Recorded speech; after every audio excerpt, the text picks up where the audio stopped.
Muito boa noite, meus queridos amigos do programa Canal Jurídico. Hoje eu tenho o prazer de receber o deputado federal Raul Jungmann.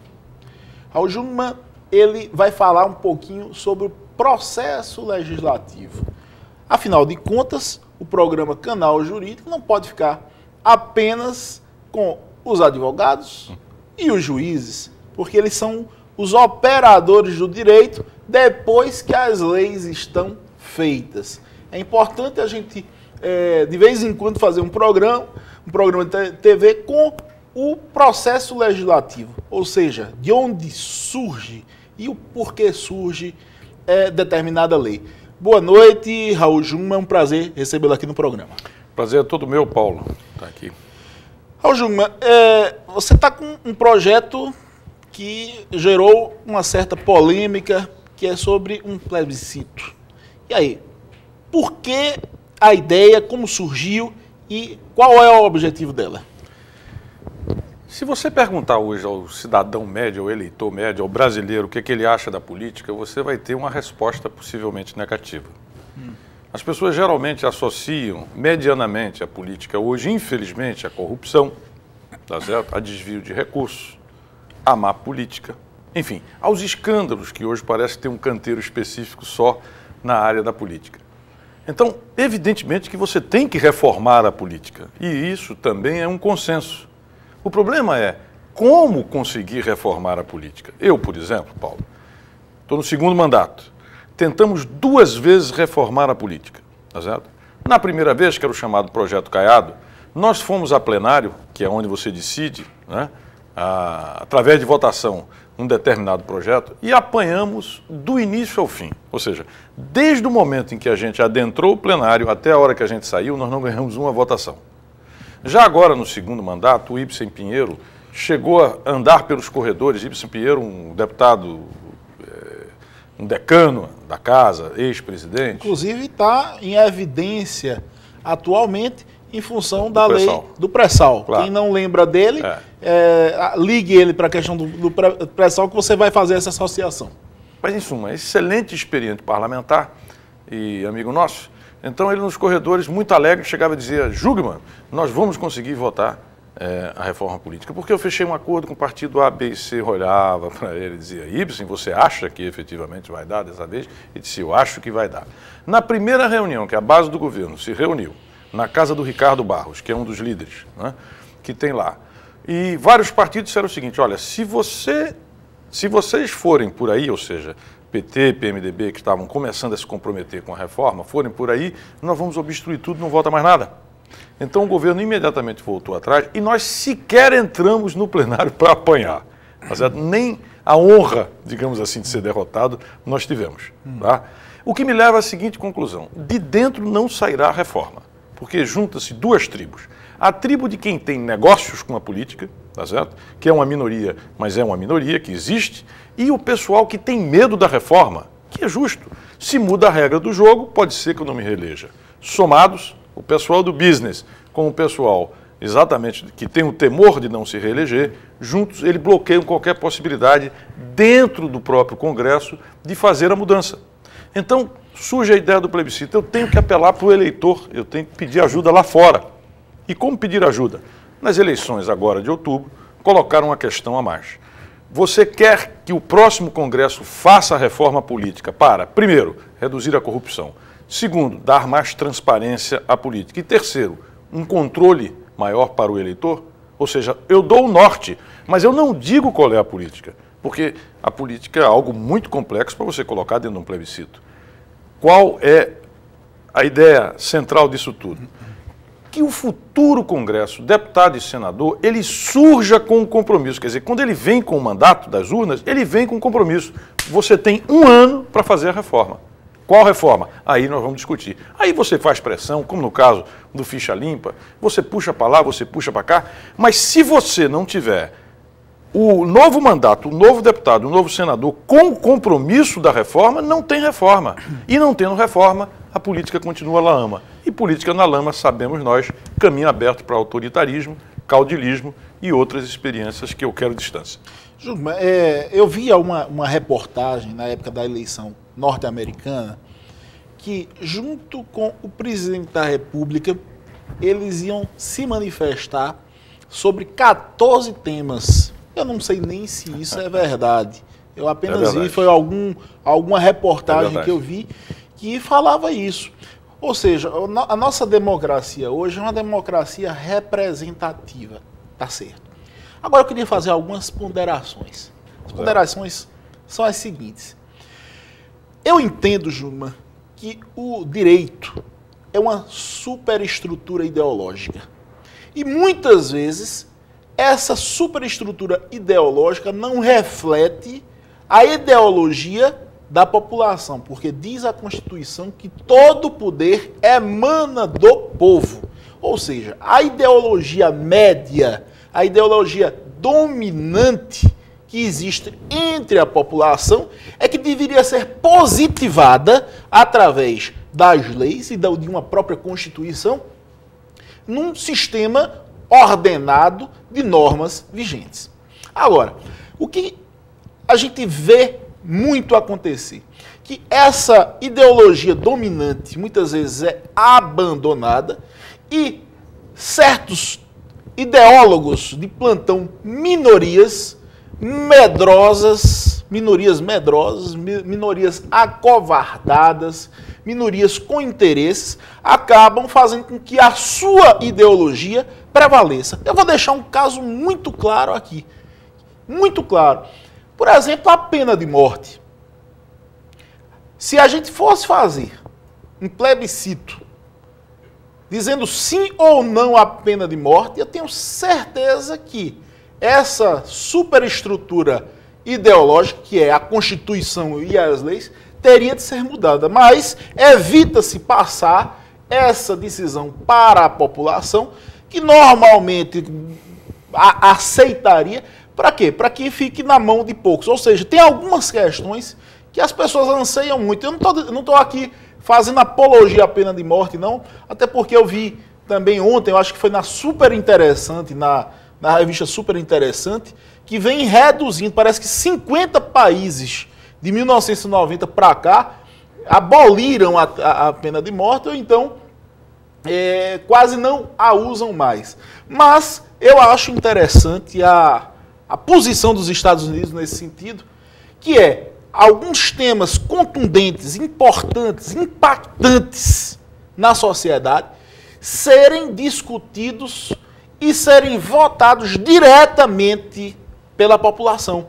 Por quê? Porque vai afastar dessa democracia representativa, que nem sempre reflete a ideologia média do país, alguns temas que por acovardamento, por temerosidades, por interesses, acabam não sendo julgados.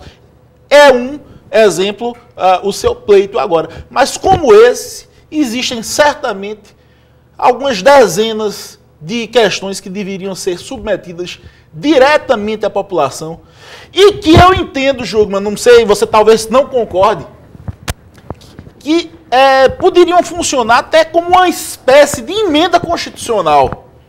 Eu estou sendo muito avançado na minha ideia, mas o que a gente não pode é ficar engessado numa Constituição que foi feita por poucos, num período de transição para a democracia, em que os ânimos estavam muito exaltados, que estavam muito... E aí a gente fica preso a uma ideologia de grupos e hoje a gente não possa mudar. Então o que é que eu poderia dizer? Que esses pleitos eles deveriam ter o status de uma emenda constitucional. Agora eu quero lhe ouvir a respeito dessas posições que eu acabei de colocar. A primeira coisa que me ocorre na cabeça é nem tanto ao mar, nem tanto à terra. Vamos a um exemplo.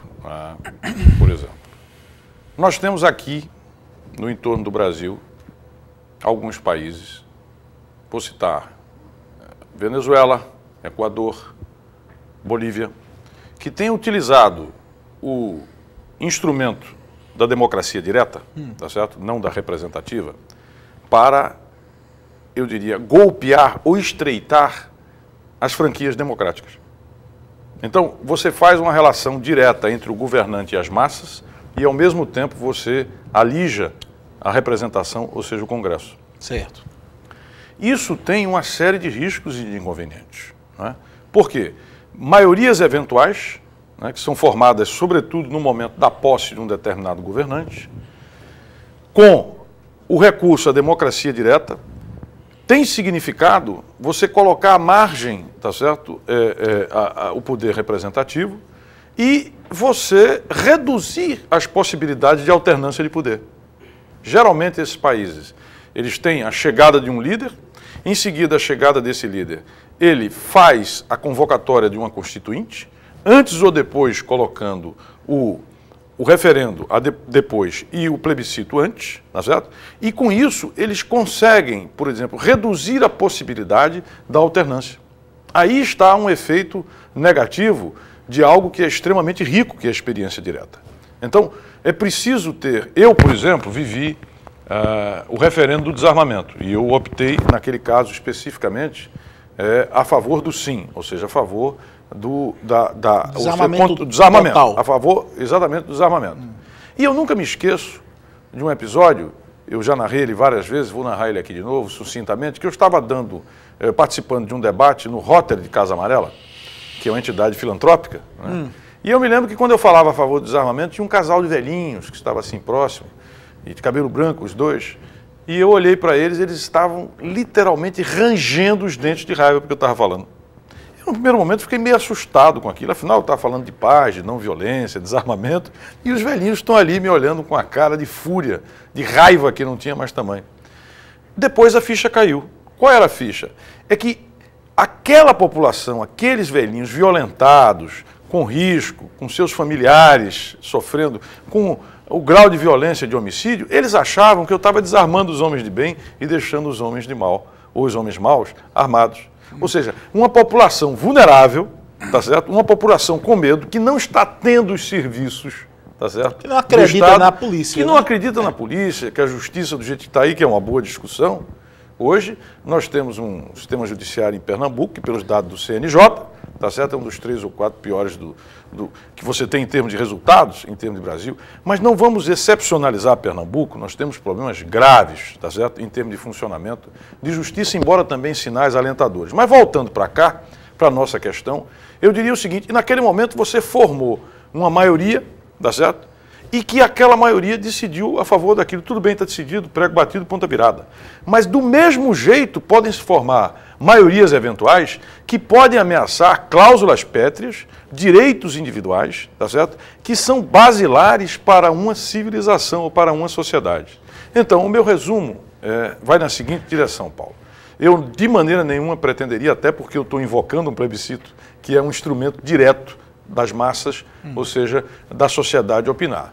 Mas o que hoje eu tenho e levo em consideração é de que isto deve ser feito quando, de fato, você não conseguir através do sistema representativo. Se eu estou apelando para o plebiscito, é porque hoje eu estou convencido, quem quiser me prove o contrário, de que o sistema não é autorreformável por dentro da representação. Porque quem é escolhido com as atuais regras não quer mudar. Quando chega lá dentro, ele diz o seguinte: epa, eu estou aqui dentro por essa regra, para que eu vou mexer nisso? Então a maioria é conservadora, ela não muda. Geralmente reformas políticas vêm com rupturas, etc, etc. Bom, restaria o presidente e o poder executivo. Acontece que o novo presidente que assumir, seja Serra, Dilma ou Marina, ele tem que montar uma maioria. Primeira coisa que ele tem que fazer no dia seguinte é montar uma maioria para poder legislar e poder, a partir disso, governar. Ele vai desmanchar essa maioria para fazer uma reforma? Mas nem pensar. Ele não vai fazer isso de jeito nenhum. Então, se o presidente e o executivo não quer, se o legislativo, tá certo, não tem interesse com relação a isso, você não reforma a política. Não reformando a política, caminho aberto para a continuidade do canteiro de escândalos que você está vendo aí, tá certo?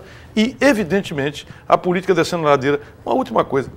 Você já prestou atenção que desde o retorno da democracia, Paulo, que a política e o Congresso descem a ladeira, o grande auge foi na resistência e depois a Constituinte. Depois nós só descemos ladeira. Ulisses Guimarães já dizia o seguinte, que a atual legislatura, na época dele, tá certo?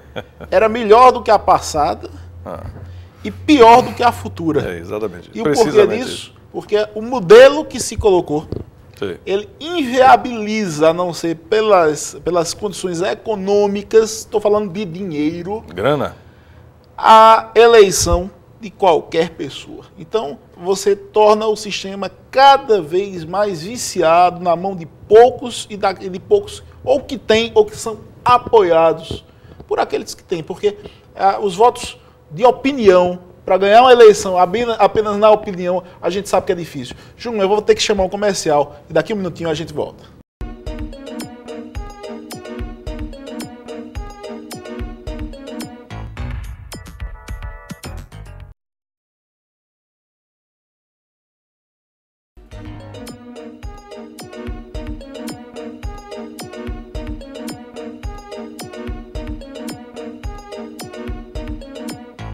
Nós estamos voltando ao programa Canal Jurídico, hoje com Raul Jungmann. E já que você falou nos velhinhos, eu vou contar uma coisa que hoje é engraçada, na hora foi trágica. Agora no começo do ano, para ser mais específico, no dia 25 de janeiro de 2010, eu estava indo para a cidade de Oricuri, tem um escritório lá, estava indo com minha mãe e com minha avó, e de repente, 9h30 da noite, um carro nos dá uma fechada, assalto. Tentativa de assalto. Eu deveria ter parado, eu deveria ter feito conforme manda o figurino, mas assim a reação às vezes é mais forte do que o pensamento. É verdade. Então tranquei eles imediatamente também e afundei o pé. Sim. A única vantagem é que o meu carro, um Pajero, tinha mais velocidade do que o carro deles, um S10. E eu pisei o pé. E engraçado, eles desligam o farol do carro deles e ficam perseguindo o cara no escuro. Eles vão baseado na sua lanterna. E aí você não sabe se eles estão distantes, se eles estão perto, se eles estão na direita. Você fica sem noção do que é que está acontecendo lá atrás. E aí eu pisando o pé, daqui a pouco já estava a 160 km por hora e eles começaram a atirar. Tome bala no meu carro. Pá, pá, pá. E aí minha avó se acordou, já tem 90 anos de idade. Isso que é isso? Aí minha mãe, assalto, mamãe, assalto. Aí começou a rezar e a velha, minha avó, meu filho me deu a arma para eu atirar neles. Aí eu disse, vovó, não deu arma não. Oh meu Deus, uma arma aqui para eu matar esses cabras. Oh meu Deus do céu, eu disse tanto para você comprar uma arma e você não comprou a arma. Então, é muito importante que você tenha uma arma, aquela coisa toda, e simplesmente, aí, sim, atiraram no pneu. O pneu estourou, o pneu voou fora, mas graças a Deus, a Pajero era muito alto, o carro é alto. Deixa ele atender, aí que ele não conseguiu atender. Não, a história está ótima. 3, 2, 1, vai. Pois bem, Júnior, atiraram no pneu do carro, o pneu voou fora. A felicidade é que a Pajero é um carro alto, a Pajero pendeu, mas a jante que o pneu tinha voado fora, ela não chegou a tocar no chão. Então ficamos em 3 pneus até chegar em Oricuri. Mas eu achei o fato mais interessante. Eu tive sangue frio na hora, depois me deu até uma dor de barriga de medo. Minha mãe rezando muito. E a braba da história foi minha avó, de 90 anos de idade, que 7 dias depois ela teve um AVC.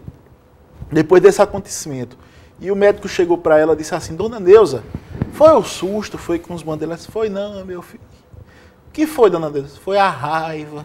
Eu não tinha a arma para matar aqueles cabras. Oh, raiva tão grande. Ela é sobrinha de 2 cangaceiros, de Antão Godet e de Antônio Silvino. Então tem um pouquinho de genética na família, mas para você ver como esse pessoal mais velho é mais afeito às armas do que talvez a geração de hoje, não é, Júnior? É uma história absolutamente impressionante. Reflete a violência do dia a dia, Mas é também o reflexo do que a violência que você tem hoje em termos de estrada, né?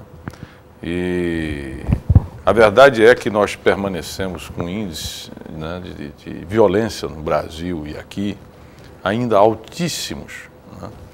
E eu, pelo menos, acho, quando eu vejo, de repente, as pessoas dizem, não, mais polícia, né? De repente, mais aquilo outro. Se esquecendo, ou talvez desconhecendo, que o sistema é que tem que funcionar. Eu sei que essa resposta as pessoas não gostam, né?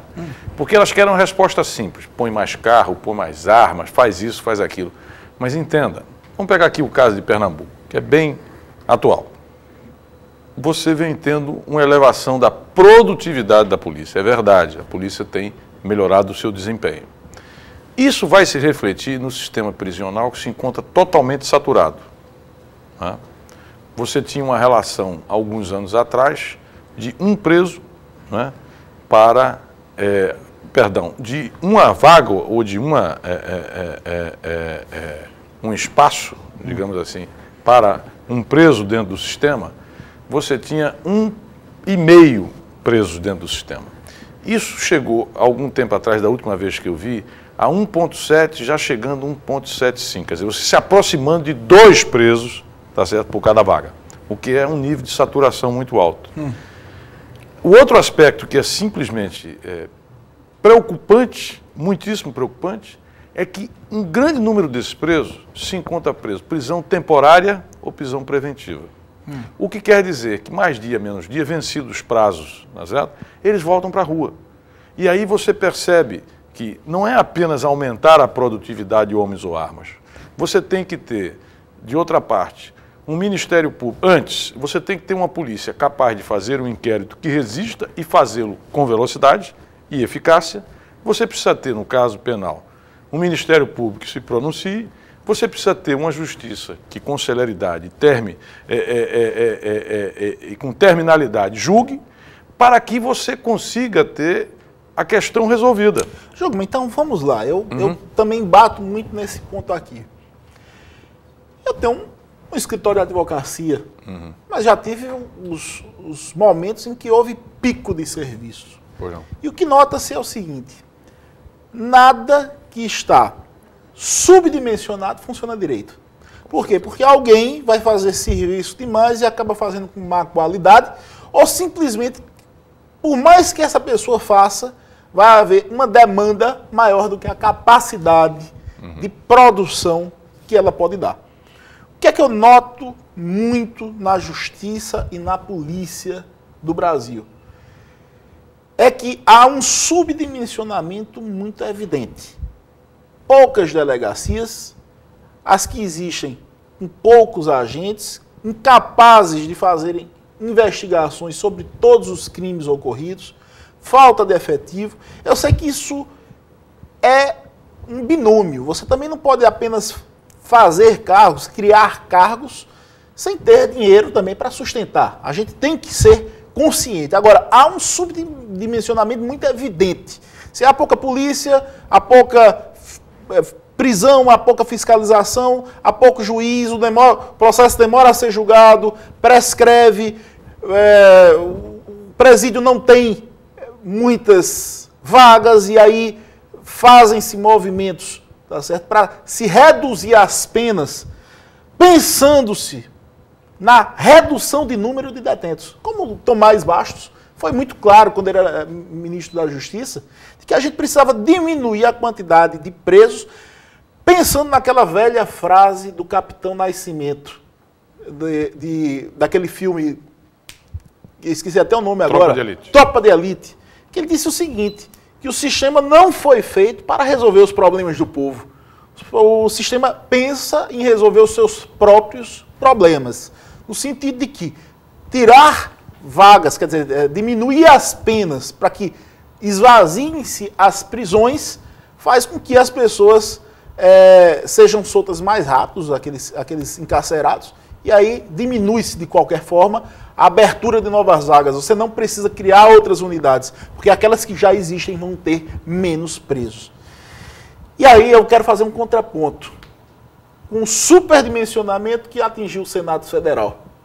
Eu não acredito, Juma, que uma casa de leis falou-se que tinha 10 mil funcionários. Eu não acredito que uma casa de leis... O Congresso tem 22 mil, as duas casas. As duas casas. Eu, sinceramente, eu não acredito que é necessário tanta gente para um processo legislativo. Então, de um lado a gente vê um subdimensionamento, de um outro um superdimensionamento, e aí a gente fica apenas abismado e com pouco poder de pressão, a não ser como um caso do projeto Ficha Limpa.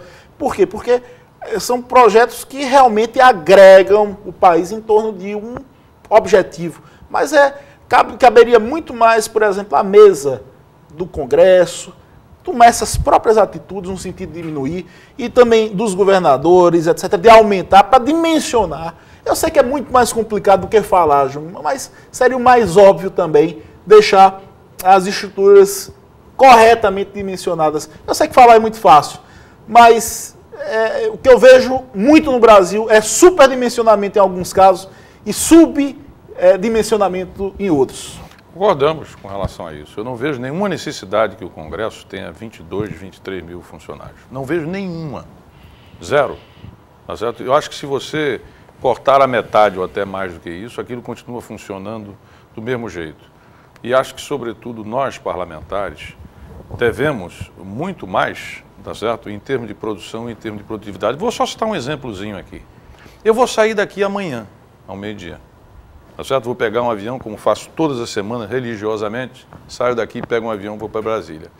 Chego lá e vou, talvez tenha uma comissão e eu tenho um plenário, tá certo? Ou seja, a gente vai votar, a depender, vamos até, sei lá, 8, 9, pode ir até um pouco mais, 10 horas da noite, que a gente volta lá. No dia seguinte, é o que eu chamo a quarta-feira louca. Por que a quarta-feira louca?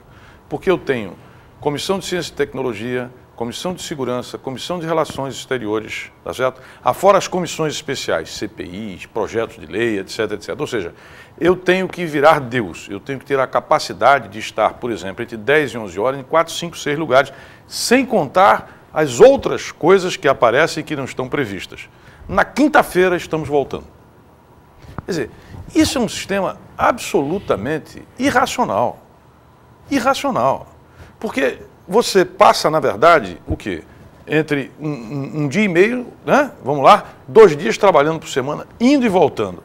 Eu sou daqueles que acho e prego isso, que quando eu estou aqui, eu estou trabalhando, porque nesse instante eu estou trabalhando aqui. Tá certo? Como estava antes, toda segunda e sexta, eu vou para as faculdades, eu vou para as universidades, falar sobre o tema do meio ambiente, sobre a questão das drogas, da nova política de drogas, sobre a questão da violência, sobre a questão da ética. Eu faço isso religiosamente, como antes fui para Palmares e tal, etc, etc. Aqui eu estou trabalhando. E é importante que o parlamentar esteja junto do povo, não só lá. Agora, aqui para nós, você ir para Brasília e voltar toda semana, todo santo mês, trabalhar 1 dia e meio, 2 dias e meio, no Congresso, não é que você não trabalha aqui, e voltar, isso é irracional.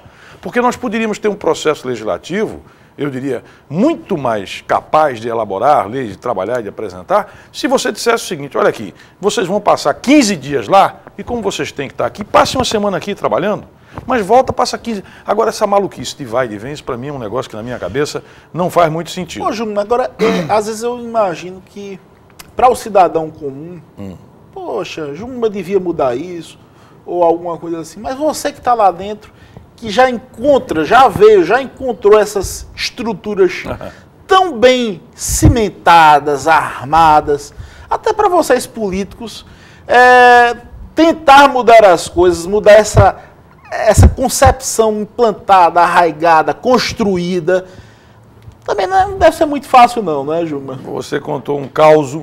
Eu vou contar um caos. Em 2006, a gente, com o mandato novinho em folha, ainda não tinha nem virado o ano, no finzinho de 2006, resolveram dar um aumento, praticamente dobrar, 91% de aumento de salário para deputados e senadores. Tá certo? Eu e mais 2 deputados, o Gabeira e o Carlos Sampaio, do PSDB de São Paulo, dissemos não. Nós não aceitamos isso. Isso é um desrespeito com o eleitor, que nunca ganha isso, que não pode, com estabilidade, não é isso. Ninguém está ganhando isso. Como é que eu vou dobrar o meu salário? Com que cara eu vou olhar para o meu eleitor? Ele vai olhar para mim e dizer, pô, eu te elegi para você simplesmente tirar proveito dessa situação. Brigamos, entramos no Supremo Tribunal Federal e derrubamos no Supremo Tribunal Federal. Nós 3 derrubamos o salário de 503 deputados e 82 senadores. Você pode imaginar como ficou o clima? Eu imagino pelo menos as caras que fizeram para você. Então, né? Você tem que fazer muitas vezes uma escolha. Ou você fica do lado de fora, com quem está do lado de fora, ou você fica com quem está do lado de dentro. Só que muitas vezes, e aí eu vou responder a sua pergunta, você tem que ter um equilíbrio entre fora e dentro. Porque senão eu não consigo nem fazer com que as coisas andem lá dentro. Eu agora estou tentando uma CPI, né? Claro, eu estou tentando a CPI dos cartéis. A vida brasileira, eu tenho estudado isso, anda num nível de cartelização absoluta. Está sendo dificílimo, porque geralmente, quando você tem um cartel, quando ele sobe, quando ele fica realmente poderoso, como pessoal de combustível e outros mais, ele tem um respaldo político. Não quer dizer necessariamente deputados, às vezes ele tem no executivo. Então você encontra resistência por todo lado. Lá, por exemplo, a gente conseguiu também derrubar por iniciativa nossa o voto secreto, mas só a primeira votação. O voto secreto, para quem não sabe, é aquele que a gente usa quando vai julgar os outros parlamentares. Então, o voto secreto permite muitas vezes que você faça um conchavo. Então, nós queríamos voto aberto, porque aí o eleitor vai ter que mostrar a cara. E vai dizer se votou a favor ou não aquele. Isso. Vai ter que, enfim, vai ter que arcar com o peso do seu voto. Quando não tem, é secreto, então, geralmente, acordos podem acontecer. Pois bem, há 3 anos atrás nós conseguimos votar, porque isso é emenda constitucional, a gente conseguiu o primeiro turno, mas não conseguiu o segundo. Isso para te dar uma ideia da dificuldade. Agora, eu também jamais aceitarei o polo oposto, que é aqueles que dizem nada muda, tudo vai ficar do jeito que está. Que no fundo é uma justificativa para não fazer nada. Eu dizia ainda há pouco para uma turma, aqui que eu estava falando de administração, eu dizia o seguinte: você nunca pode deixar que o sonho morra, porque o sonho é aquele onde você vai buscar energias para mudar, onde você vai buscar esperança para mudar. Se de repente você diz, olha, nada muda, então não há sonho. Se não há sonho, no outro mundo não é possível. E aí você vai se acostumar a essa política desse jeito. Então, é fundamental ter esse sentimento, né, de que é possível, e o exemplo do Ficha Limpa é um exemplo claríssimo a esse respeito, tá certo? De que sim, você pode mudar. Yes, we can. A gente vai chamar o comercial e voltamos daqui a pouco para o último bloco, que já está pequeno, porque eu tinha muito mais que conversar com o Raul Jungmann. Para responder. Então, daqui a pouco a gente volta com o último bloco do Canal Jurídico.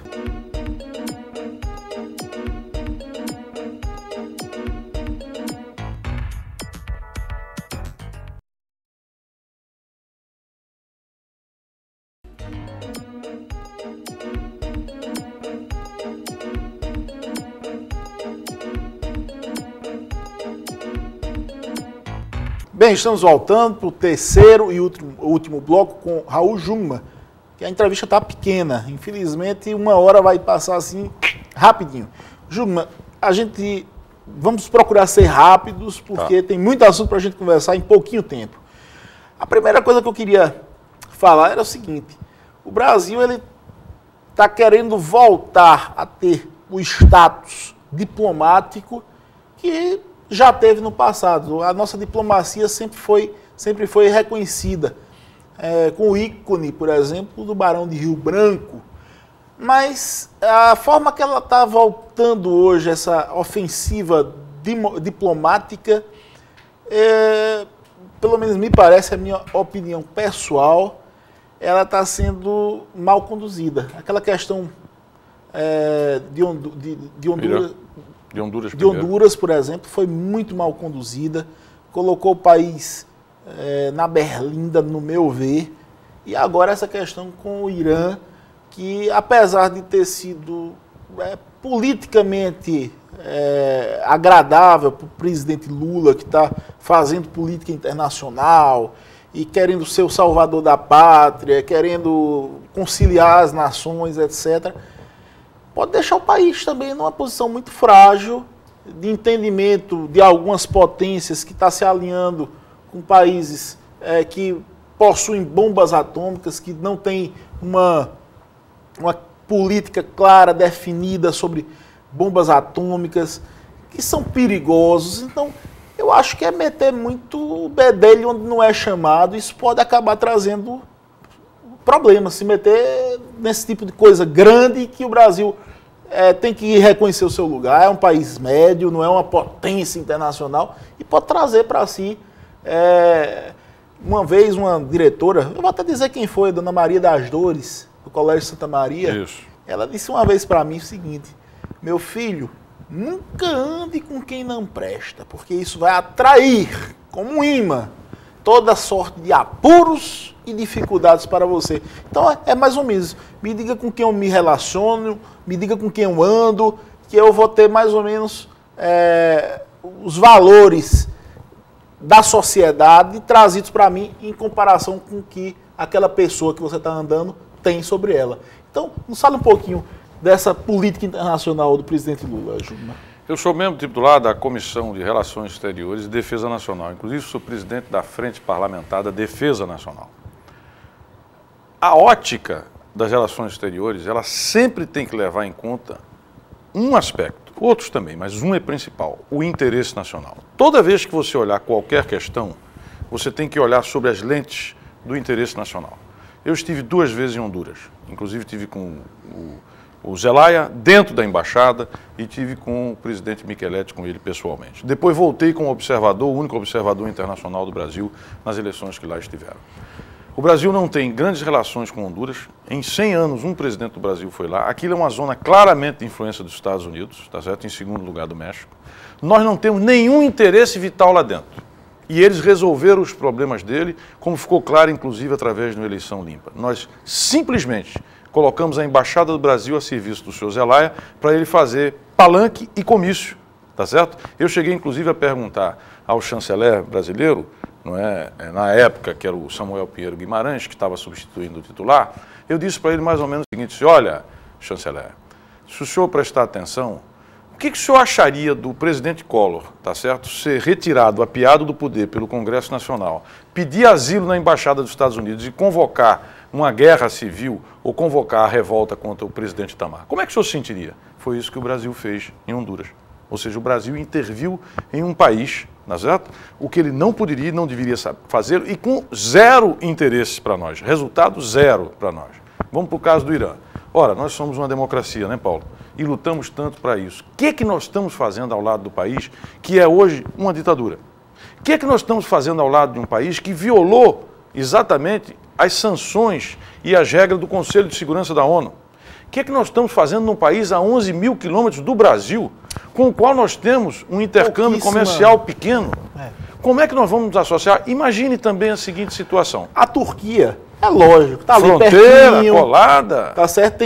Tem uma religião semelhante, Claro. faz fronteira, tem interesses geopolíticos muito próximos. Agora, a gente está do outro lado do mundo, né, Júlio? A 11 mil quilômetros de distância. Eu não vejo outra explicação a não ser fazer birra com os Estados Unidos. E veja só, de novo, o que é que aproveita o interesse nacional? Isso eu perguntei ao chanceler, inclusive foi colega meu de governo, o governo anterior, Fernando Henrique. Eu perguntei, Celso, qual é o interesse nacional? O que agregou ao interesse, ao valor nacional? Nós estávamos metidos Qual foi a nisso. resposta? A resposta é que ele vem com o que eu chamo de genérico.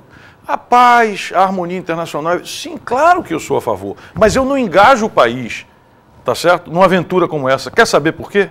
Porque daqui a pouco, se o Irã começar ou fizer um teste de uma bomba atômica, a comunidade internacional inteira vai olhar para o Brasil e vai dizer o seguinte: vocês compraram tempo para o Irã.